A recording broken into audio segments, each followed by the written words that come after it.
We're transitioning this morning from our Gospel in Real Life series into 5 weeks on peculiar people. And there's some rationale behind it. We find it several places in the scripture, particularly when we get into the King James Version uses this word more than any of the other versions do. But in like Deuteronomy 14, verse 2, we'll see maybe a little bit later, we see this idea that God has called unto himself his own people. And he says, they will be for me a peculiar people. You know, something that stands out, that stands kind of out of the ordinary from what our culture experiences. Not necessarily cross-cultural, but counter-cultural.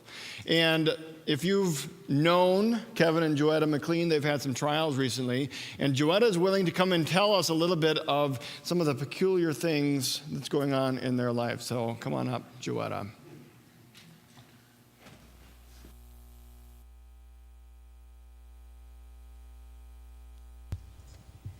You guys get to hear from me lots today.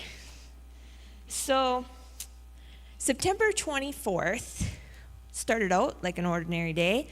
Kevin and the boys were at Big Sandy Camp at Father-Son Camp. They had been there since Friday. Kevin got home from work at about 4 o'clock. I had the bags packed and rushed them into the car and scooed them away. And I had the whole weekend to myself. It was beautiful. And so the 24th was a Sunday. I had gotten up and left the house at 8 o'clock to get to church.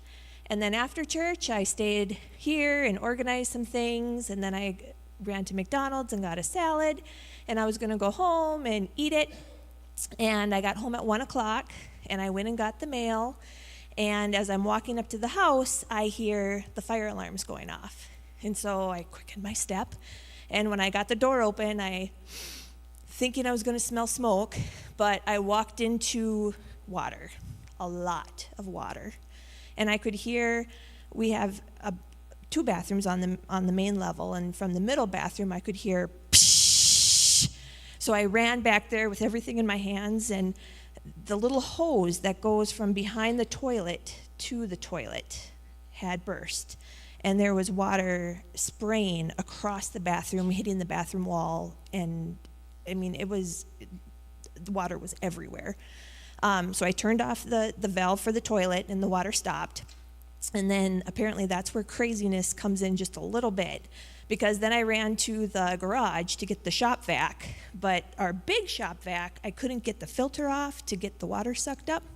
But we have this little gallon one, which I could get the filter off. So I brought that inside, and I'm full, and I'd go dump it in the bathtub and full, and I did that about 10 times, and then I was like, this is fruitless. There is water everywhere. What is going on? So when I stopped that, I could hear downstairs. So I ran downstairs, and as I got off the bottom step, I stepped into water, and as I'm running down our hallway, there's water coming from the lights, from the smoke alarms, and the smoke alarms are still going off at this point because I don't know how to turn them off. And like the door jams, there's water coming from everywhere. So I got into the mechanical room and I turned off the water to the house. And then at that point, I prayed. Like I scream prayed. What do I do? Where do I start? Help me? And then some logic came in. I'm like, okay, I'm standing in water, and there's water coming from the lights. This probably isn't safe. And I need to turn these darn smoke detectors off. How do I get those off? So I flipped the breaker to the house. So now I have no power. I'm standing in a dark mechanical room, but the smoke alarms are still going off. Apparently that doesn't do it, just letting you know. So I ran upstairs, and I tried to call Kevin, and of course he didn't answer. Thank you for that. And so I got outside, and my neighbor had just came home. Perfect timing. I ran outside. I'm like, help me. There's water everywhere. What do I do? And she came over very slowly, let me tell you, not as fast as I needed her to. And she's like, oh, my. Okay. So we went downstairs. She's like, what do you need to save? Everything. It's all mine. We need to get everything out. And she's like, well, one step at a time. There's a box. Most everything in the mechanical room was in totes, but there was one box, so we brought that up. And then she goes, well, let's call your insurance. Who's your insurance through? I don't know. Like, you get that paperwork in the mail, you never read it. You just throw it in the pile with the rest of the stuff. But I did know that the house insurance and the car insurance was through the same insurance, so I called the car insurance number, which happened to be the right one. So if you're ever in need, just get your car insurance card. And as I'm on the phone with them, they gave me 4 directions. Do not touch the toilet. It's now an investigation. They okayed a restoration company, call a restoration company, get as much out of the house as you can, and at that point, they okayed us for 1 night in a hotel. So while I'm on the phone with them, my neighbor gets a hold of Kevin, who's in Deerwood. Is that where you are? And that's still an hour away, too long. So at least Kevin knows what's going on. And then she starts calling restoration companies, but it's a Sunday. And there was a company that could come out by 5 o'clock. It was ServPro out of St. Cloud. And I'm on the phone, I'm like, perfect, whoever can get out here, just send them. So we have them coming at 5. I get off the phone with the insurance company. I'm bawling by this point. And then I made 1 call to Pete Ring. And I just said, there's water everywhere. I got home from church. Kevin's not home. I need help. And he just said, yep, I will get people there. Don't worry. And within an hour, there were 20 people in our house they emptied our house in about an hour and a half, 2 hours. Like everything from our house got out. You can show pictures if you want. So apparently, when I clean a room, I take a picture because it doesn't happen a lot. So this was our dining room, nice and clean. Next, this is our dining room now. Everything, floors are ripped out, stove is out, our island is out. You can go to the next picture. This was our clean living room, nice place to sit and relax. Next, now it's not. So we felt so much love from the church at that point that it was amazing. And I told Kevin, if we ever need to skip town, we can do it in less than 2 hours. But I was reassured that if I ever did skip town, we wouldn't get that kind of support to help empty out the house. So then ServPro came. Well, Kevin got home with the boys. Everyone was there. And then ServPro got there at 5. And the guy's walking around the house, and Brody still had his I Love My Church shirt on. And he goes, hey, our church does that. Where do you go to church? And Brody turned around, and Alliance Church? My whole crew is from an Alliance Church, from Big Lake. And that was the first time where it made me stop. And I'm like, oh, God has a sick sense of humor. He really does. And I'm like, I know you're here with me. I know you're walking through this with us. So that was number 1. And then, they've been so good to work with. They've been an awesome team that helped rip apart our house. Like, truly, they ripped apart our house. You can go to the next slide. This was our living room downstairs. That was a nice place. Next, it's not a nice place anymore. They had to rip out all the ceilings. We had insulation between the floors for sound, and yeah. So this is our house right now. So the next morning, I talked to the insurance company, and it was the real person instead of just the emergency person. And we learned that apparently we had taken out additional living expense coverage when we took out our insurance, which was amazing because we get to stay in the hotel until our house is livable again, and they pay for our food. So apparently when I took out the insurance, Kevin was not with me because he would have said we don't need that. But we did need that. And currently, today marks 28 days in the hotel, which this is an adventure, isn't it, guys? We are doing great, though. We've spent more family time together. And another really cool thing is about a week after we had been in the hotel, we learned that there was another family that had water damage in the hotel as well, and they had kids. And one Wednesday after school, we were doing our walk back in after school with our backpacks back into the house or back into the hotel, and another family was walking in, and I said, "Oh, you're that other family, aren't you?" And she goes, "Oh, you're that other family, aren't you?" And I said, "Yep." And so we started talking, and not only had their house flooded, they weren't able to get a restoration company in for like 2 or 3 days. So they're dealing with mold. His car was broken into during the week at the hotel, so kicked him while they're down. And with the rental car that they were given, he got in a car accident. So, I mean, this family is down as far as you can probably, I thought we were doing bad. We're fine. We're doing great. But it was a Wednesday, and I said, "You know what? It sounds like you guys have a lot going on." And they had a 4th grader. And I said, "We're going to go to Awana tonight. Do you want to come with us?" And she's like, "Yeah, I'll get out of here. I'll go with." So for the last 2 weeks, she's been coming to Awana. And last Wednesday, on our way back to the hotel, we always do our "What'd you learn tonight?" And her response was, "Tonight, I learned that God is everywhere, just like Santa Claus."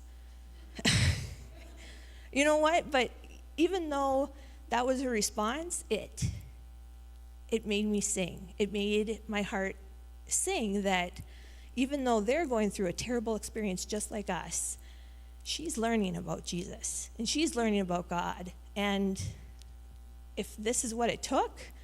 And then later that night, the mom and I were texting back and forth, and she was saying, "Thank you for taking her. She had a blast. Hopefully we can do it next week." And one of the responses she had given was, "I feel like we met for a bigger reason." Yes, we did. So that is our adventure that we are currently on, and there has been downs, but there has also been many, many ups, and that's what we're going to keep looking for. Tuesday, just as an update, we meet with the contractor to hopefully sign contracts to start getting our house back together, because nothing has, besides drying out, our house has had nothing go on yet. So we're at 28 days now. Hopefully we sign contracts this week so we can start work. And Thanksgiving, I'm hoping we're back home by Thanksgiving. We'll see. So that's where we're at.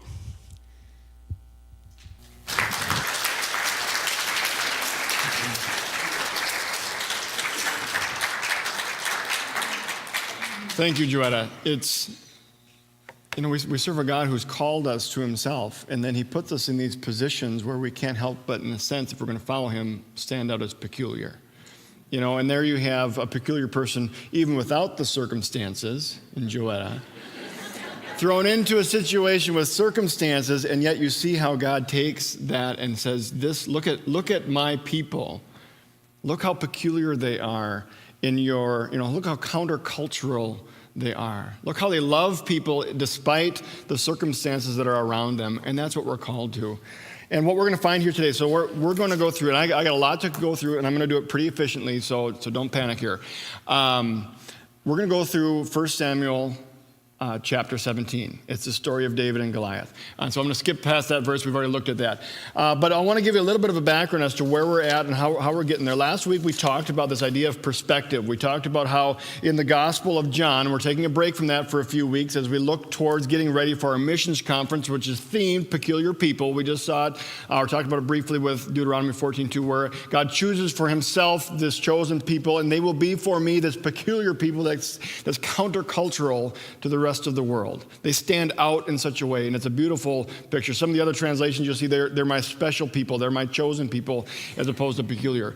But what we find here, so we're in 1 Samuel 17 today, and we're going to see David, this character who's also shows himself in a very peculiar way, like what we talked about last week. He's got a perspective that's kind of beyond where everyone else's perspective was. Last week, we talked about this idea of perspective. We talked about how Mary and Martha were suffering and hurting with sorrow, and that's a reasonable perspective to have when you lose a brother. That made sense.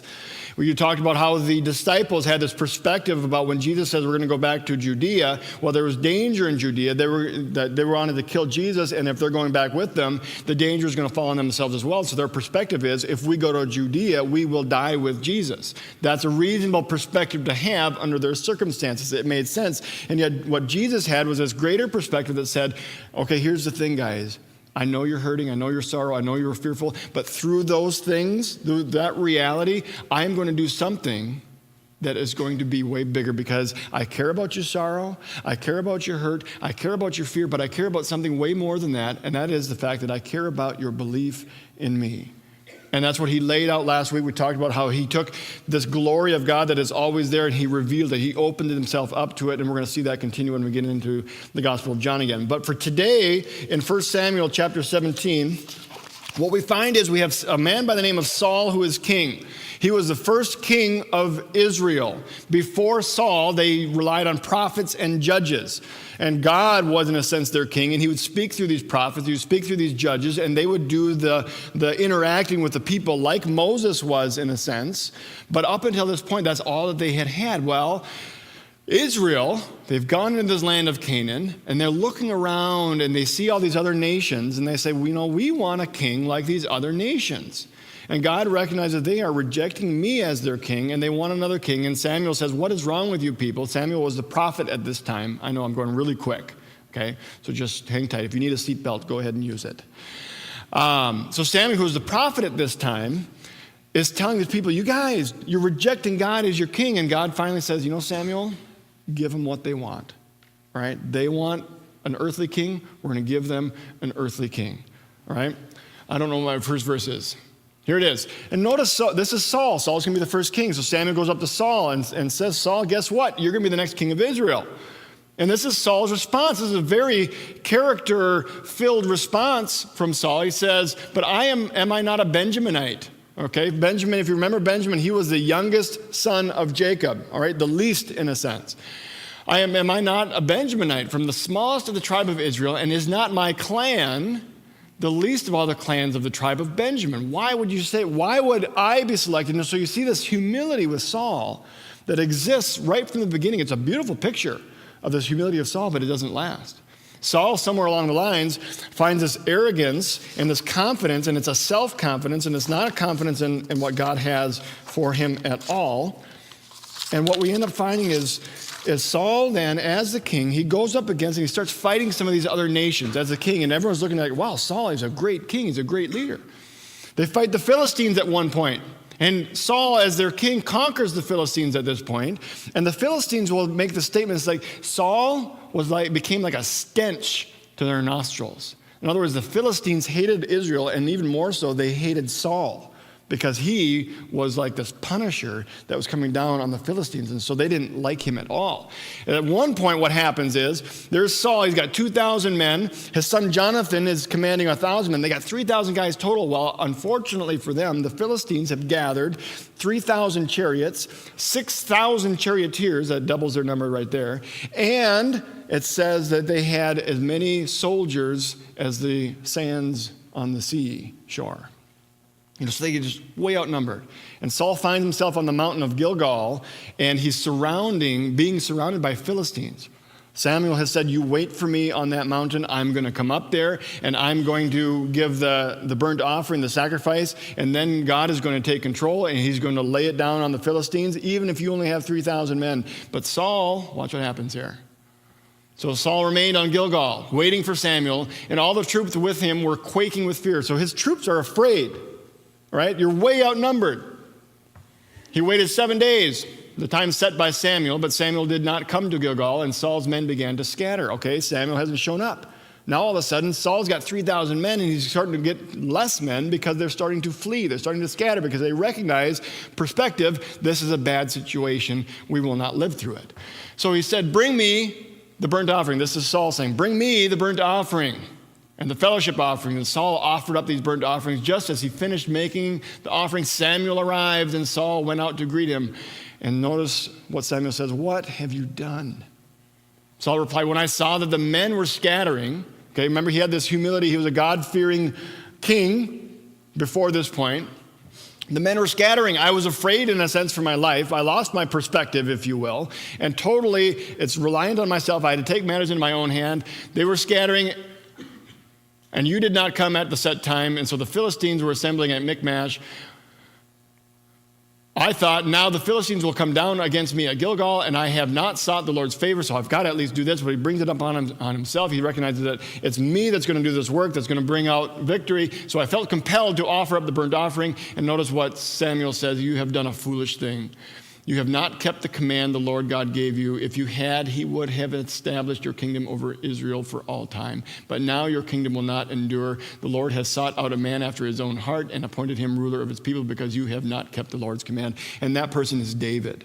And this happened just 2 chapters before we get into what happens here with David. So this young man, if you don't know the story of David when he was anointed, what happens is Samuel, after this incident, God says, "All right, Samuel, you need to go to the house of Jesse. That's where you're going to find the next king." The first one out is Eliab. That's David's oldest brother. And he comes out and he looks all the part of the king. And Samuel's like, "Surely this is the guy that's going to be the king." And God says, "Nope." And then 7 more brothers, "Nope, nope, nope, nope." And then he goes back to Jesse and says, "You must have another son because none of these guys are going to be the next king." And Jesse says, "I got one more," but he's like the youngest. He's out in the field. He's a shepherd.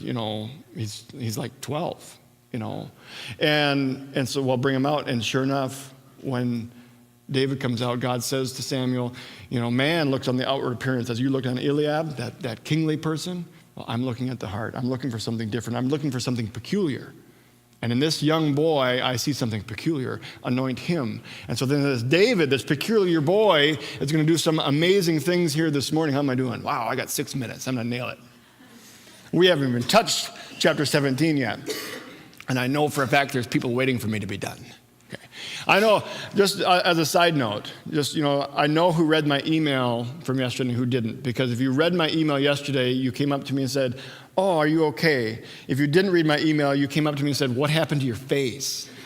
So just clear the air on that, because everyone's like, no one's making eye contact with me for the last 2 days. It's like, what's wrong with your face? What are you talking about? Anyway, I'll give you a little picture real briefly here. This is the kingdom that Saul had. Down here, there's Jerusalem. This region right there where Philistia kind of connects with the kingdom of Saul. This is where this event that we're going to talk about is going to be taking place. I'm zooming in here. There's Jerusalem. There's Bethlehem. Right there, this valley of Elah is the valley that we're talking about. And here's a real picture of it. And so what we're going to find here this morning is this is where Saul's camp is, and here we have the Philistine camp, and then there's this valley in between, and there's a creek down on the bottom of it. And that's going to be important to know as we get into the scriptures this morning.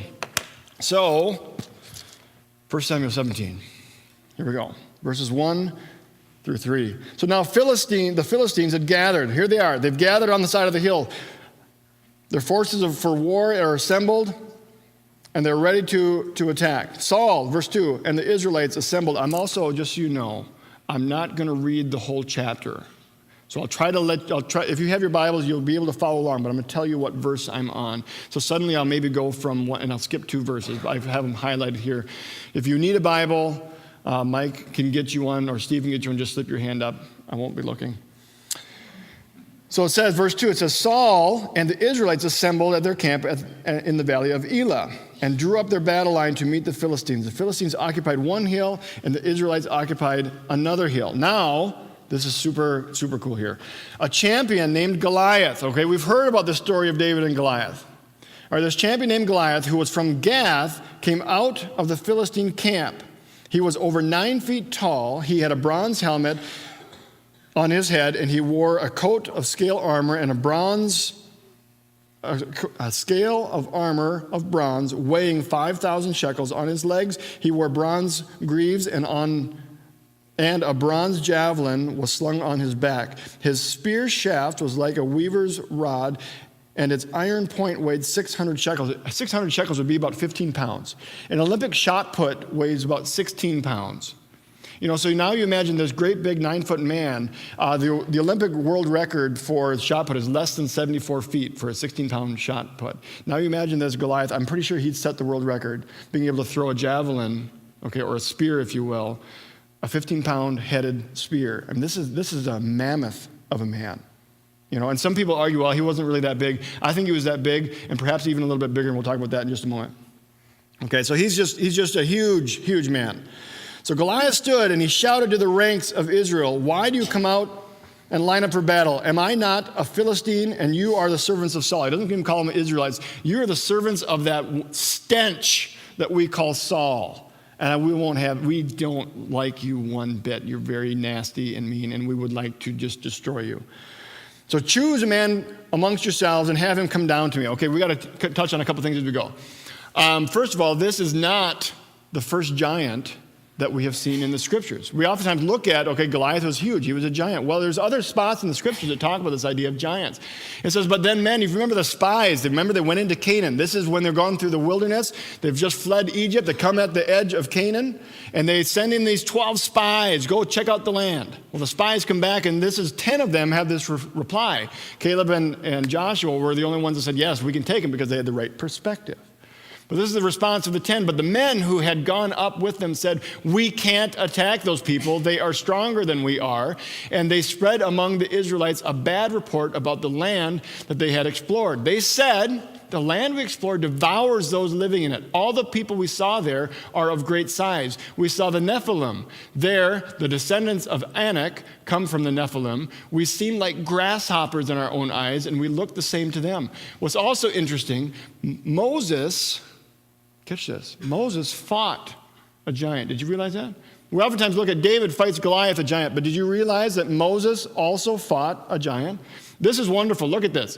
So next, this is Moses here. Next, we turned and went up along the road toward Bashan.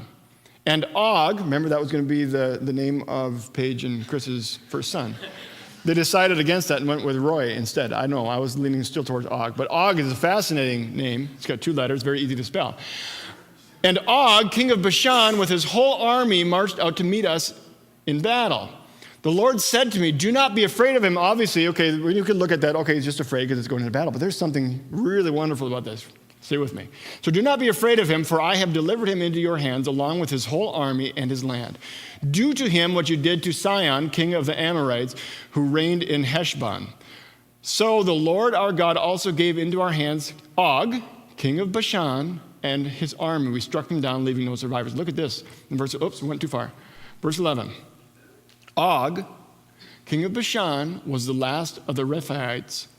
His bed was decorated. Now, the bed could be looked at, they're either referring to the bed that he slept in, but most scholars actually believe it's probably his sarcophagus. In other words, his coffin, if you will, okay? So his bed was decorated with iron and was more than 9 cubits long and 4 cubits wide, and it's still there to be seen. This is the comparison based on that bed size. This is what you'd have for David. Here's Goliath. Here's Og. It's remarkable, isn't it? Moses went up against it, and there's like no mention that Og was like this huge guy. In fact, this is actually believed to be a little bit short of what he actually could be, because they believe that his sarcophagus would have been measured in his own cubits. And it's obviously a cubit is from your elbow to your fingertip, and so the taller you are, the larger your cubit. Okay? Your Rubik's cubit. Okay. But now, so Saul here is calling for a champion. Or Goliath is calling for a champion. He's down there. He's saying, all right, give to me your best fighter. Give to me the one who is your champion that can defeat me. There's only one choice in Israel, and it's this guy, Saul. Because look at the description of Saul. It says Kish had a son named Saul. As handsome a young man as he could be, found anywhere in Israel, and he was a head taller than anyone else. That's Saul. He's a head taller than anyone else in all of Israel. If there's anyone that should be going down to fight, it should be Saul. Okay? When Samuel caught sight of Saul, the Lord said to him, this is the man I spoke to. He will govern my people. He's also been chosen by God. We see this description still further in chapter 10, and it says in verse 23, they ran and brought him out, and as he stood among the people, this is Saul, he was a head taller than any of the others. Samuel said to all the people, do you see the man the Lord has chosen? There is none like him among all of the people. Then the people shouted, long live the king. That should be Israel's champion. But instead, here's Saul, and he is afraid and his army follows suit, and they're all desperately afraid of this man, Goliath. Picking it up, we're going to start at verse 12. So now David, who was a son of Jesse, okay, Jesse was old and advanced in years. David was the youngest of the boys. He has 3 brothers who are fighting for Saul's army. And Jesse basically says to David, he says, David, I want you to take some supplies to your brothers. So he takes these supplies to his brothers, and he arrives there, and this is what it says after he arrives here.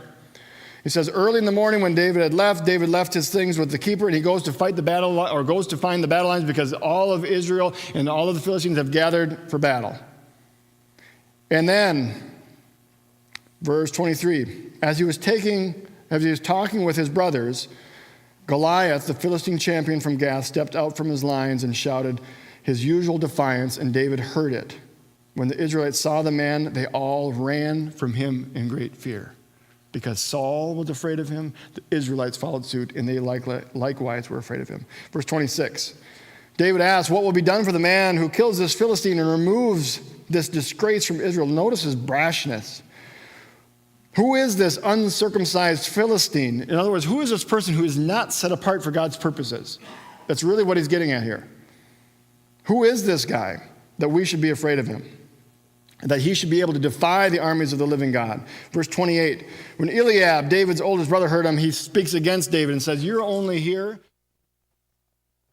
You're selfish to go and watch the battle.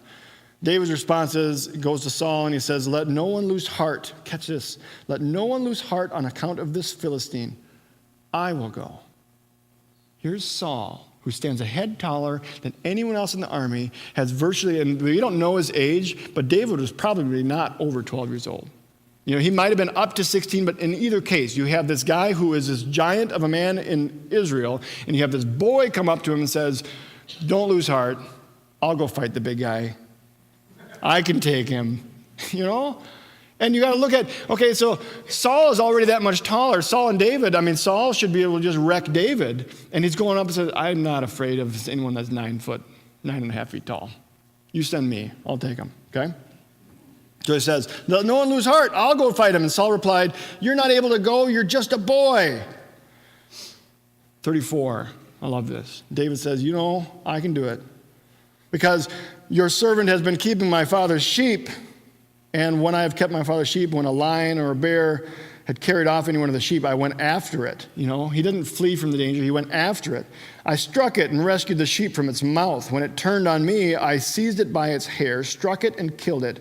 Your servant has killed both lion and the bear. This uncircumcised Philistine will be like one of them, because he has defied the armies of the living God. The Lord who delivered me from the paw of the lion and the paw of the bear will deliver me from the hand of the Philistines. And catch what Saul says next. Okay, go. Could you imagine you're the tallest man in all of Israel, and you have a 12-year-old boy coming up to you and saying, I'll go fight the big guy, and what would you do? Any reasonable-minded adult who's that kind of size would say, I can't let you go do that, son. You know what I'm saying?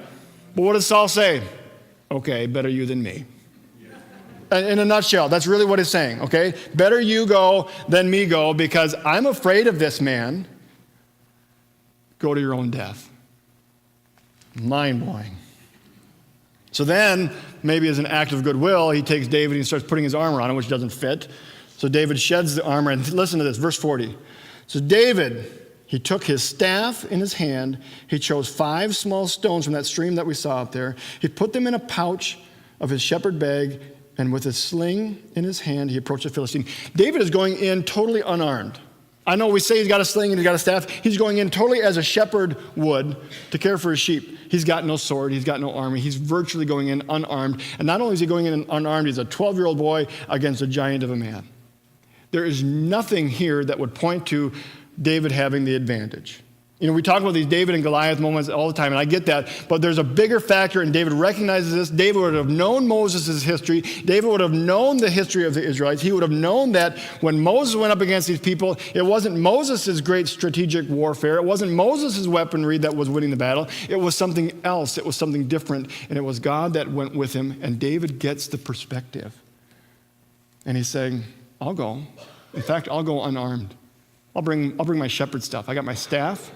I got my sling, I got my little bag of rocks. And he goes. And it gets better. So, there he goes. Meanwhile, the Philistine with his shield bearer in front of him kept coming closer to David. So as David's coming down, here goes Goliath. He looks at David and saw he was only a boy, ruddy and handsome. He despised him because he was handsome. He's probably ugly and had a scar on his face, you know. He said to David, "Am I a dog that you come at me with sticks?" His staff. And the Philistine cursed David. "Come here," he said, "and I'll give your flesh to the birds of the air and the beasts of the field." And David said to the Philistine, "You come against me with sword and spear." No, you come to me with weapons. Okay, I get that. You come to me with weapons. But I come against you in the name of the Lord Almighty, the God of the armies of Israel, whom you have defied. This day the Lord will hand you over to me, and I will strike you down and cut off your head. I mean, this is a 12-year-old boy saying, guess what? Let me tell you what's going to happen here. Just to be clear, Goliath, you have the sword. You have the sword. In other words, what I'm saying is, I'm going to disarm you with your sword. I'm going to use your sword. I didn't bring one. I'm going to use your sword, and I'm going to cut off your head with your sword. I know, right? I told you it's going to get better. Listen to this, though. Today, contrast this. He said, Goliath had said, "I will give your flesh to the birds." This is what David says. Today, I will give the carcasses of the Philistine army to the birds. I mean, you see the step up? You know, Goliath is saying, "I will give you, that little boy, I will give your flesh to the birds to eat." And David says, not only am I going to cut off your head, I'm going to give the whole Philistine army to the birds to eat. And I don't have a sword. And then the whole world will know that there is a God in Israel. All those gathered here will know that it is not by sword or by spear that the Lord saves, for the battle is the Lord's, and he will give all of you into our hands. And then it says David ran quickly toward the battle. He didn't shy away from it. He's got a tough thing facing him. You know, one thing that John Ortberg writes in his book, Soul Keeping, is that God never gives, in the Bible, never gives anyone something easy to do. And this is not easy for David. I'm convinced of that. David sure makes it look easy, but I don't see this as being easy. And David runs to face what it is laying out before him. Reaching into his bag, he takes out a stone. He slung it and struck the Philistine on the forehead. The stone sank deep into the forehead, and he fell face down. The battle is over before it even started. And without a sword in his hand, David ran and stood over him. He took hold of the Philistine's sword and drew it from the scabbard, and then he killed him. He cut off his head with the sword, just like he had said. And when the Philistines saw that their hero was dead, they turned and they ran. And the army of Israel, who was rallied behind the confidence that David had, rose up and pursued the Philistines and attacked them. You know, and David wasn't the king. He wasn't the leader. You know, and that had to be very humbling for Saul, I think, in this point. But there's a perspective, and I want you to grasp it, because just like we talked about last week. David's coming with a perspective, Saul's got a perspective, and the Israelites have a perspective. And you could throw in the Philistines and Goliath in there too. But I want you to grasp this. Saul's perspective, somewhere along the lines, he lost sight of who was really fighting the battle, and he thought it was him. He got into this like, I can't do this, I have to do this mentality where in order for anything successful to happen, I have to do it. I recognize that. That's what Saul's mentality was. That was his perspective. He was afraid then when he saw this challenge that he felt like he couldn't face. When Goliath stands before him calling for a champion, there's really only one option for Israel, and that option is afraid and is unwilling to go because he's lost perspective. He's saying, I can't beat this guy. And all of Israel sees their champion and says, the king can't beat this guy. We're toast. And so likewise, their perspective is, if the king can't beat him, we can't beat him. And bringing a 12-year-old boy, I got him. His perspective isn't, and David's confidence is not in himself.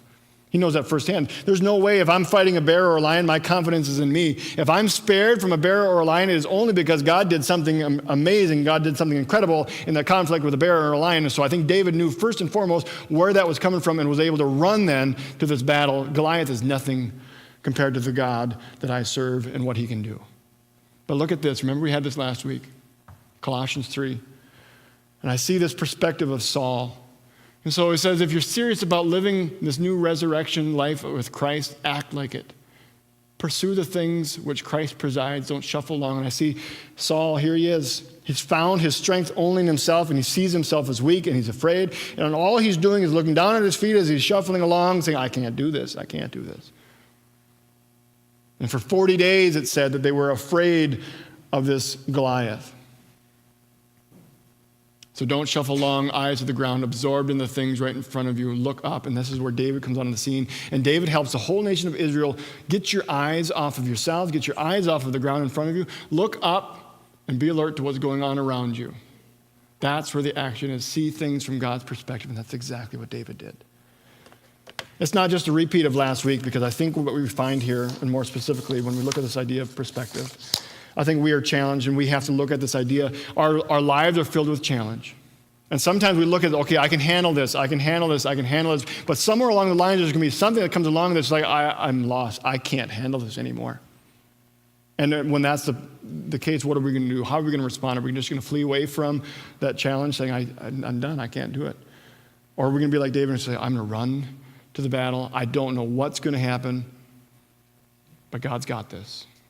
He's going to do something. He's going to do something greater than I could ever do on my own. And I think that we saw that with the testimony from Kevin and Joetta.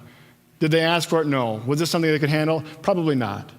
Are they still handling it? Not really, but God is.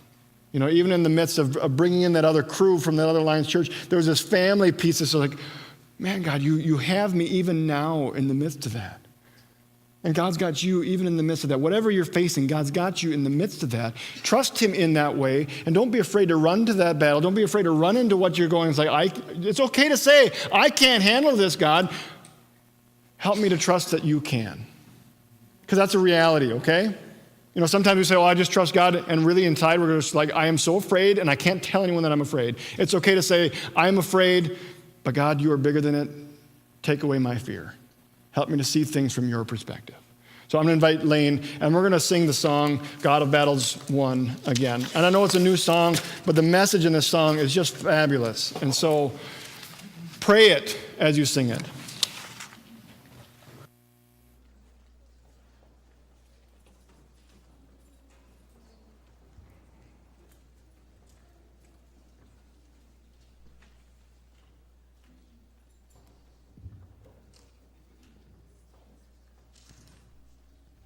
You guys can stand.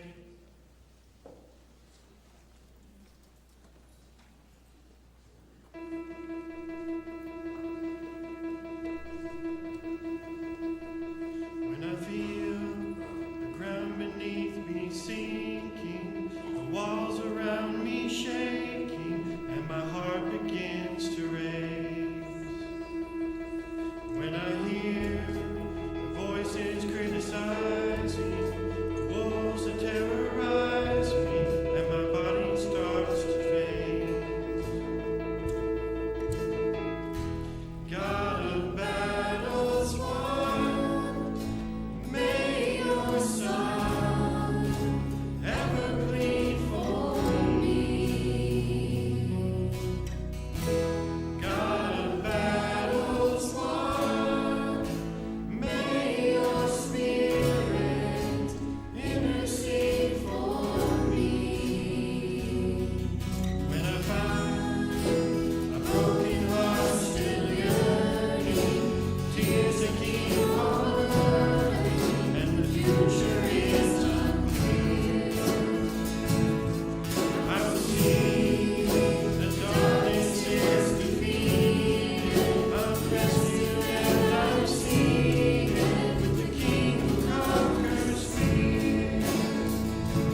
God is fighting those battles for you. And I know it's hard to keep perspective sometimes. And so I pray that you will be able to stop looking at your feet, start looking up, and start seeing things from his perspective. Let me pray. Father, I give you thanks. You're fighting for us even when we don't see you there. You're fighting for us when we are unaware. And so, God, I just ask and pray that you will help us to get our eyes off of our own feet and back onto you. As David ran to the battle, even though I'm certain he was perhaps intimidated, perhaps afraid, but such a confidence that you were going to have the victory. That his eyes were not on his feet and his life. He understood his purpose in you. So, Lord, help us to get our eyes off of our feet, eyes onto you, and understand our purpose in you. Thank you, Jesus. Amen.